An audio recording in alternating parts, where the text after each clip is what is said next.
टिके टिके। ये कहानी है 1995 की।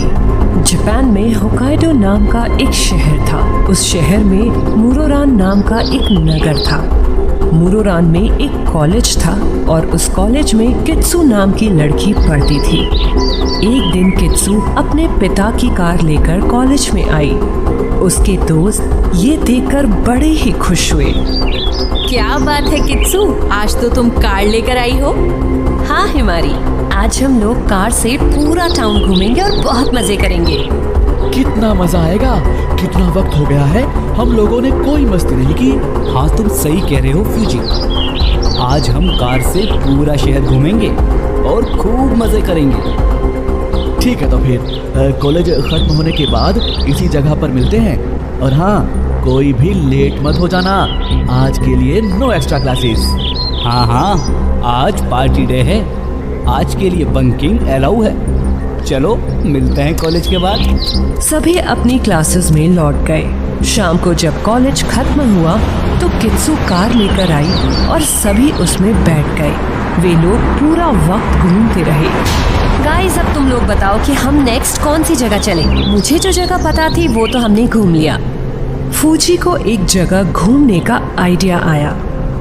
क्यों ना आज हम गली नंबर 13 चलें? ये सुनकर सब एक दूसरे को मुस्कुराकर देखने लगे। सही कह रहे हो फ्यूजी। आज चलकर देख ही लेते हैं कि वहाँ ऐसा क्या है। हिमारी शहर में नई थी, इसीलिए उसे कुछ भी समझ नहीं आ रहा था। तुम लोग क्या बात कर रहे हो? मुझे तो कुछ भी समझ में नहीं आ रहा है। क्या बात कर रही हो हिमारी? तुम सच में गली नंबर 13 के बारे में नहीं जानती? नहीं, तभी तो तुम लोगों से पूछ रही हूँ। मुझे भी बताओ ना। फूजी, तुम बताओ हिमारी को। आज से 20 साल पहले काशिमा रेको नाम की एक लड़की उस गली में रहती थी। कहते हैं कि एक दिन उसे कुछ गुंडों ने बहुत परेशान किया और उसके शरीर को पेट से काट दिया।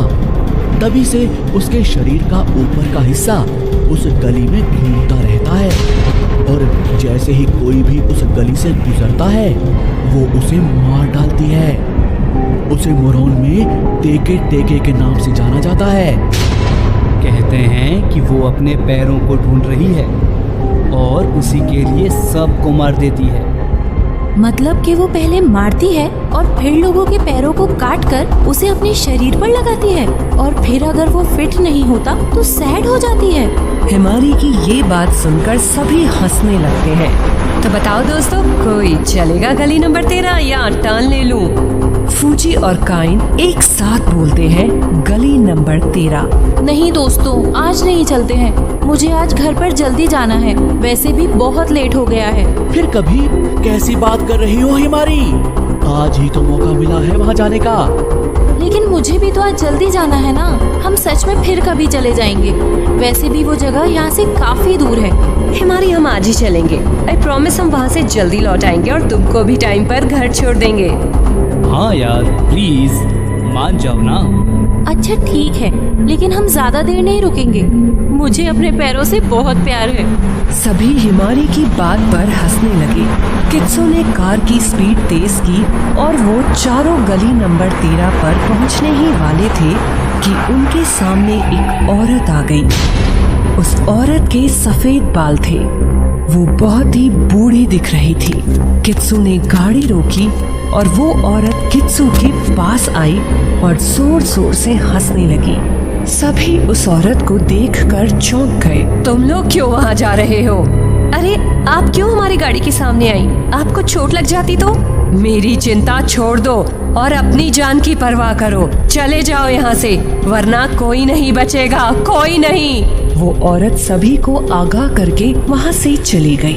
चारों दोस्त कुछ देर के लिए परेशान हो गए और सोचने लगे। बड़ी ही अजीब औरत थी। अब तो मैं जरूर जानना चाहती हूँ कि ये गली नंबर 13 में ऐसा क्या है।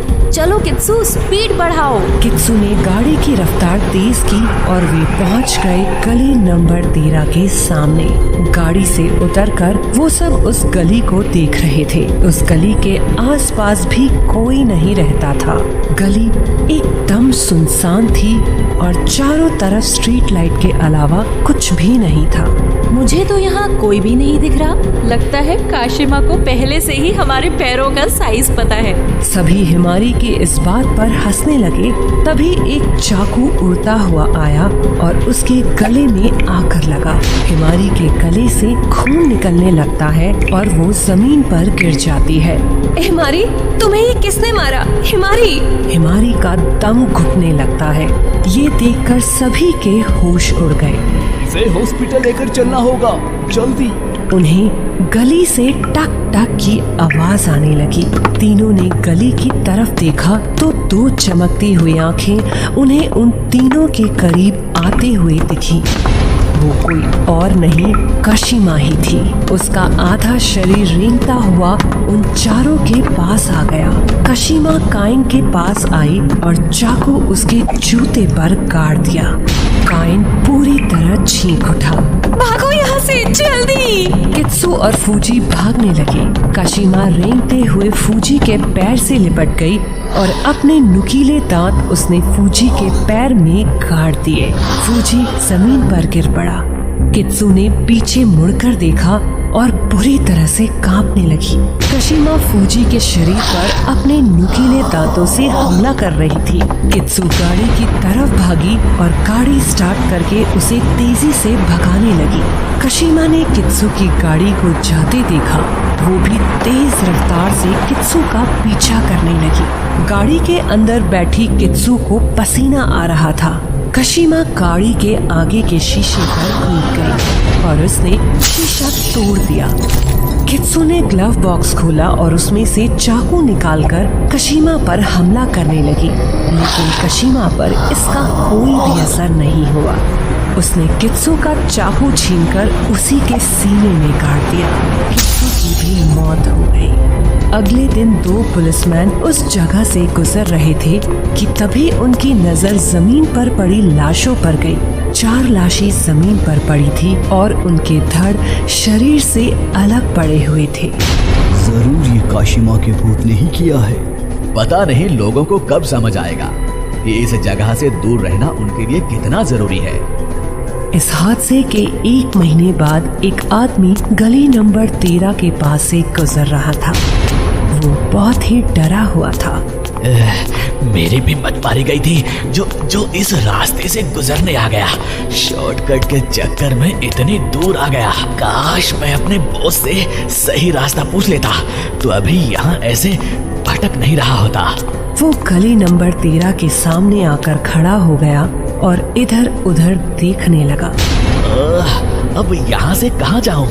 मेरी तो कुछ भी समझ में नहीं आ रहा। एक काम करता हूँ, इस गली से चलता हूँ, क्या पता आगे कोई शॉर्टकट मिल जाए। आदमी गली के अंदर जाने लगा और कुछ ही देर बाद उसकी चीखों की आवाज आई।